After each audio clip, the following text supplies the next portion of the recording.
ના એટલે હું એમ વિચારતો હતો દિયોર કે આ દાદા દાદી જીદ કરી રહ્યા છે કે હું અહીં જ રોકાઈ જાઉં, તો તમને શું લાગે છે હું અહીં રોકાઈ જાઉં?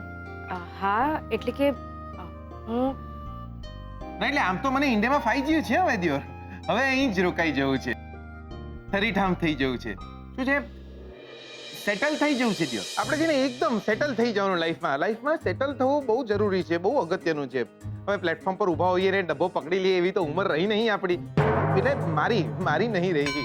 હવે શું છે કે ગાડી દોડવા માંડી છે દિયોર. આપણે દોટ મેલીને જે ડબ્બો હાથમાં આવે એના પર લટકી પડવાનું હોય દિયોર. ના એટલે શું છે કે સેટલ થઈ જવાનું લાઈફમાં સેટલ થઈ જવું જોઈએ દિયોર. ઓલું કહેવાય છે ને, કાલ કરે સો આજ કરે સો અભી, એ એકચ્યુઅલી લગન માટે જ બોલાયેલું છે. એટલે શું છે દિયોર, લાઈફમાં સેટલ થઈ જવું જોઈએ. આપણે એકવાર સેટલ થઈ જઈએ ને, હું જરા સાંભળો ને બકા, હું એમ કહેતો હતો કે આપણે ફોઈ આવી જા. જીગર તું ફોઈ જીગર આત્મારામ પટેલ, આપણે જાતે પોતે ઓળખ્યો કે નહીં દિયોર? હા કેમ નહીં, કેટલા સમય પછી મળ્યા આપણે. અને આટલું બધું શું વાગ્યું છે તને? એટલે આ મેલોન દિયોર બહુ લાંબી વાત છે, પછી કહીશ. એટલે આ જબરા ફરતા રહો છો તમે યાર, એટલે ઘરે આવવાનું મન જ નહીં થતું તમને. આ રણજીત કુમાર તો પહેલેથી અડધા હતા, આ તમારા વિના પા થઈ ગયા છે. તો એવો ને એવો જ રહ્યો જીગર. તું સ્વીટુ છે ને? જી. મને કહ્યું તું રંજીતે કે આપણા ઘરમાં કોઈ નવી કામવાળી આવી છે. ગાડીમાં સામાન પડ્યો છે, જઈને લઈ આવ. જી હું હા તું.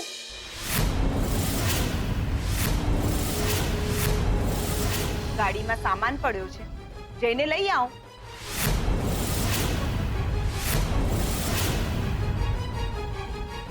જીગર પછી મળું, ઘરમાં બધાને મળી લો.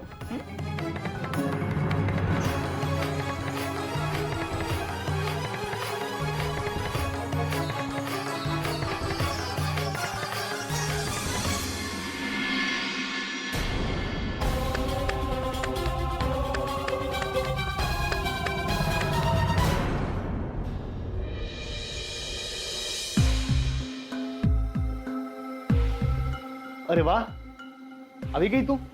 કેવા રહ્યા લગ્ન તારી કઝિનના? એ બધું છોડ, પહેલા મને એમ કે આ કામવાળીનું શું ચક્કર છે? બસ એમ જ સમજ ને કે એને આ ઘરની શેઠાણી થવું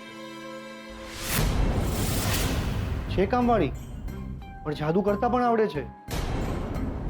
આવતાની સાથે જ એણે ઘરમાં બધા પર એવી ભૂરકી નાખી દીધી છે કે આખું ઘર એને માથે લઈને ફરે છે.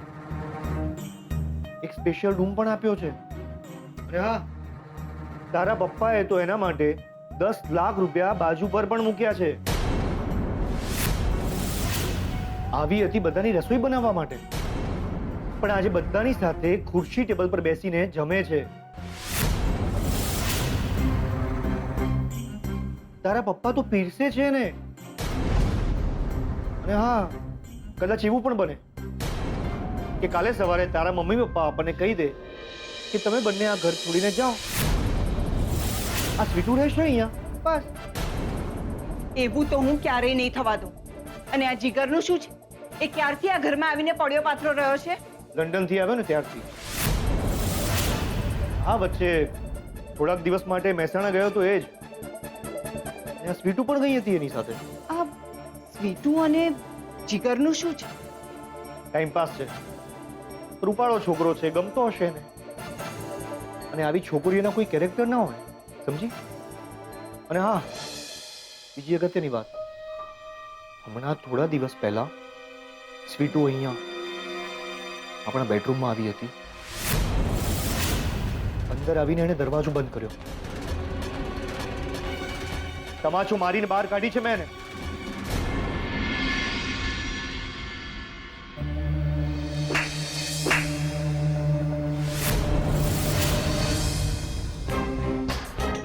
બિઝનેસ જીગર પચાવી પાડશે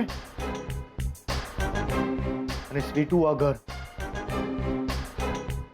અને તારા અને મારા ભાગમાં એક મસ્ત કટોરો આવશે રસ્તા પર ભીખ માંગવા માટે. ના, આ ઘરની બહાર જશે જીગર અને સ્વીટુ, અને એમને બહાર કાઢીશ હું. તું બસ જોતો જા.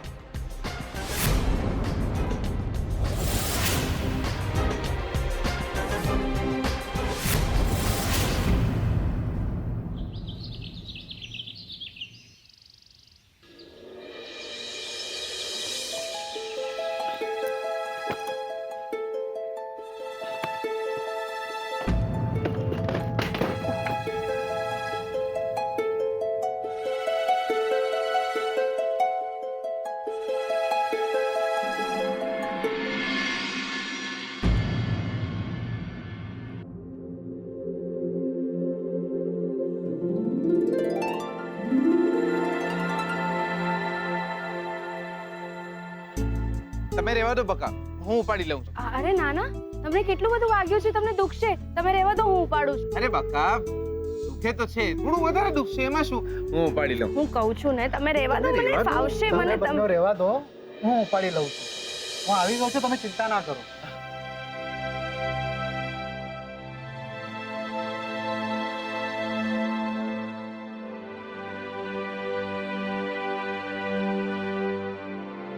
Thanks dear. બકા બકા, આજે મજા ના આવી દિયો. આમ તો હું સારિકા ફોઈ સાથે બહુ મસ્તી કરતો હું છું, પણ આજે મજા ના આવી દિયો. પણ કેમ? ને તમને કામવાળા કયા મજા ના આવી? ચચરીને વાગી યાર.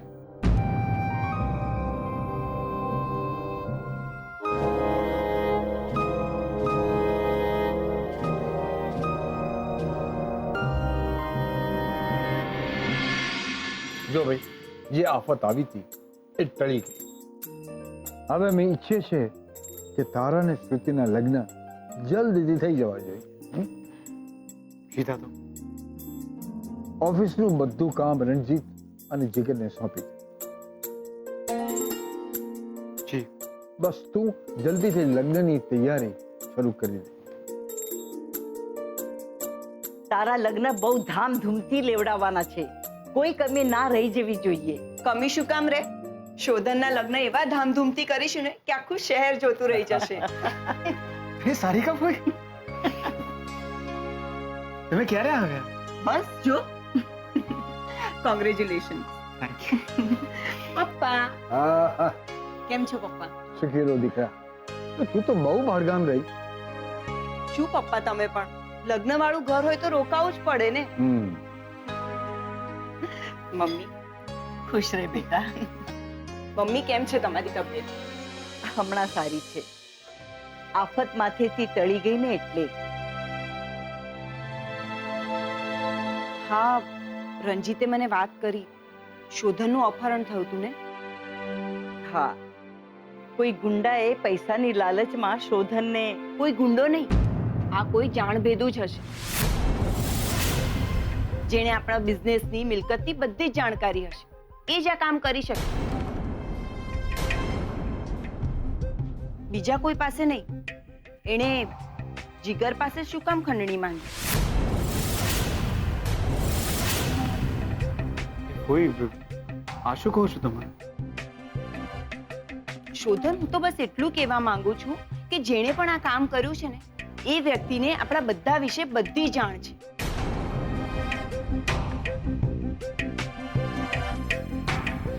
અરે એ બધી વાત છોડો, હવે મને એમ કહો કે લગ્નની તૈયારી ક્યારથી કરવાની છે? મને તો બહુ જ હરખ થાય છે. અંબિકા વહુ ગઈ છે શાસ્ત્રીજીને મળવા. એ જે તારીખ કહેશે એ તારીખે લગ્ન થશે. મોમ શાસ્ત્રીજીને મળવા ગઈ છે?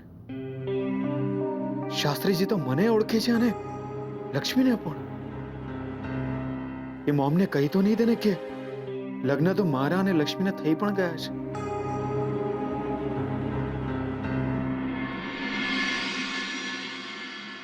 હરિઓમ. હરિયો, શોધન અને શ્રુતિના લગ્ન લેવાની ઉતાવળ છે, તો તમે કોઈ સારું મુહૂર્ત તારીખ કોને શાસ્ત્રીજી? અવશ્ય બેન. અરે સારા મુહૂર્ત તો હવે ઘણા છે. જી, હું તારીખ જોઈને તમને કહું. મારે એક વાત પૂછવી છે. પૂછો ને બેન. બધા સૌકુશળ તો છે ને? હા, તમે એકવાર કહ્યું હતું કે શોધના લગ્ન પ્રસંગે સ્વીટુના હાથે ગણેશ સ્થાપના કરાવજો. એ છોકરી બહુ જ સુકન્યાળ છે બેન. તમે એમ પણ કહ્યું હતું કે શોધન સ્વીટુના લીધે સલામત છે, અને અને શું? અને તમે એમ પણ કહ્યું હતું કે શોધન અને સ્વીટુ વચ્ચે કોઈક અતૂટ સંબંધ છે. એટલે ટૂંક સંબંધ એટલે શોધના લગ્ન લેવાના છે. મારે જાણવું જ રહ્યું એવો તે કયો અતૂટ સંબંધ છે બંને વચ્ચે. શોધન મારો દીકરો છે તો સ્વીટુ કોઈકની દીકરી હશે. એવું તે કયું અતૂટ બંધન છે બંને વચ્ચે?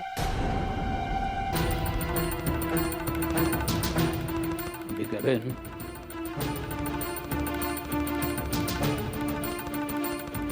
હે ભગવાન, હું લક્ષ્મી લગ્નના જે પવિત્ર બંધનમાં અમે બંધાયા હતા, એ બંધનમાંથી હું આજે એમને મુક્ત કરું છું. નહીં નહીં, આવું ન બનવું જોઈએ. આવું નહીં બનવું જોઈએ. શું થયું શાસ્ત્રીજી? બેન, હવે સ્વીટુ અને સુદન વચ્ચે કોઈ અતૂટ સંબંધ નથી રહ્યા. બેન, હવે સ્વીટુનું શોધનથી દૂર જવું એટલે શોધનના માથે જોખમ વધવું.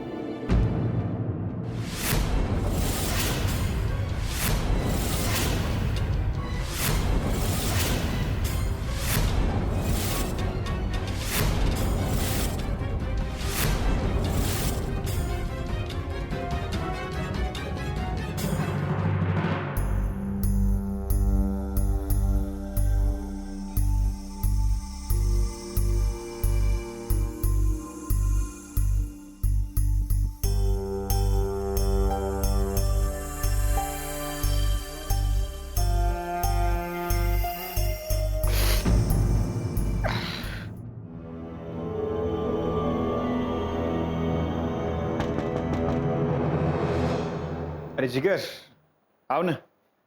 આવો. બેસ બેસ.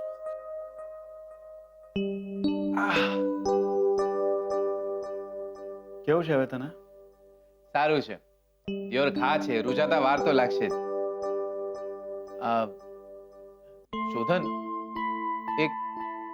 એક વાત કરવી હતી દિયોર. બોલ ને. જો તું ખોટું ના લગાડતો. હા, હું કોઈ દિવસ ખોટું લગાડું? બોલ ને, શું વાત છે? લે શોધનિયા, જો તારા અને લક્ષ્મીના છૂટાછેડા થવાના છે. હા, તો તું શ્રુતિ સાથે લગ્ન બી કરવાનો છે, ખરું ને? હા. તો શોધનિયા, જો જો બકા તું કહેશે ને તો હું લંડન પાછો ચાલ્યો જઈશ. હું અહીં પાછો નહીં આવું. કોઈ દિવસ તમારું નામ પણ નહીં લઉં. શીતલા, આવું કેમ બોલે છે તું? તું ભાઈબંધ નથી, ભાઈ જેવો છે મારા માટે. તનિયા યાર તને તો ખબર છે ને યાર, આ ઘાની નીચે એક દિલ છે, અને દિલમાં લક્ષ્મી માટે કશુંક છે યાર. લક્ષ્મી માટેની મારી ફિલિંગ્સ તને ખબર તો છે ને બકા. જો તું ખોટો ના લગાડતો, તું કહેશે ને તો અમે કાયમ માટે આલ્યા જશું, પાછા ક્યારે નહીં આવે. શોધને જો તું હા પાડતો હોય તો, જો તને ખોટું ના લાગે તો બકા હું અને લક્ષ્મી લગ્ન કરીએ.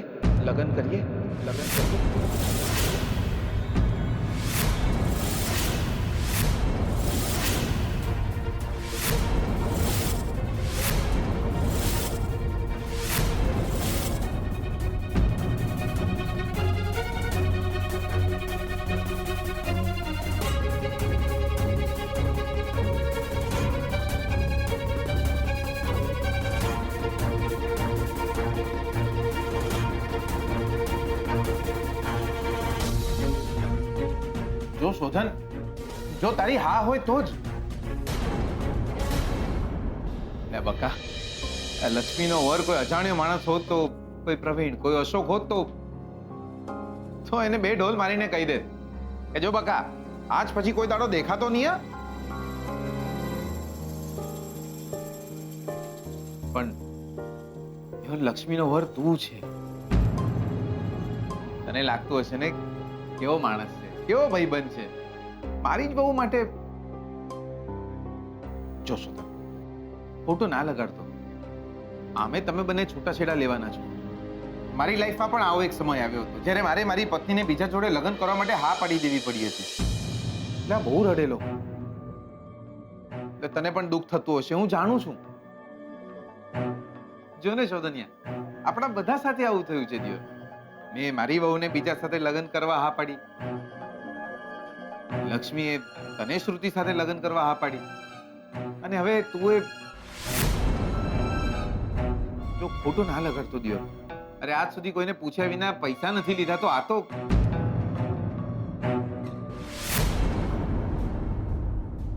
શોધનિયા. એટલે જો તારી હા હોય તો, જો તારી હા હોય તો જ.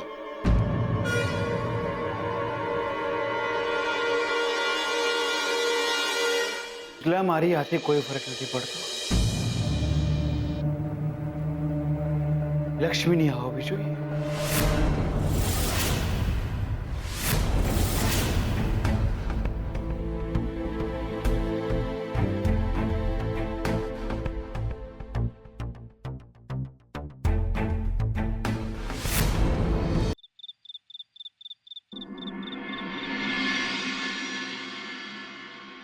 હે મોમ, હે દાદી. અરે શોધન બેટા, આવી ગયો? બેસ, તારું જ કામ છે. શોધન, હું શાસ્ત્રીજીને મળીને આવી. એ પણ તારા અને શ્રુતિના લગ્નના સમાચાર સાંભળીને બહુ ખુશ થયા. એ પોતે જાતે લગ્ન પ્રસંગમાં તમને લોકોને આશીર્વાદ આપવા આવશે. અને એક મિનિટ, સ્વીટુને આવી જવા દે, પછી આ ખુશખબરી એની સામે આપ. સ્વીટુ બેટા.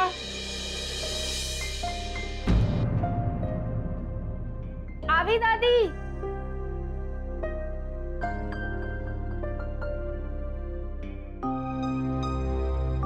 જી દાદી, આપે મને બોલાવી? સ્વીટુ, આવ, બેસ અહીંયા.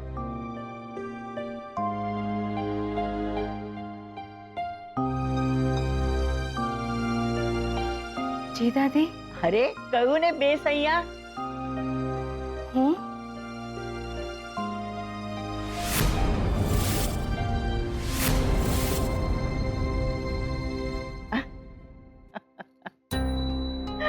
બેસ. મેં કહ્યું ને બેસ, બેસ અહીંયા મારી સામે.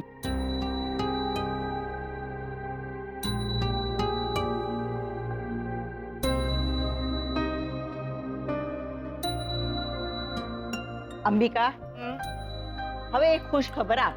સારું. શોધન અને શ્રુતિના લગ્નના સમાચાર સાંભળીને એ બહુ ખુશ થયા અને એમણે લગ્નનું મુહૂર્ત પણ જોઈ કાઢ્યું. આવતા મહિનાની 7 તારીખ લગ્ન પ્રસંગ માટે શુભ છે.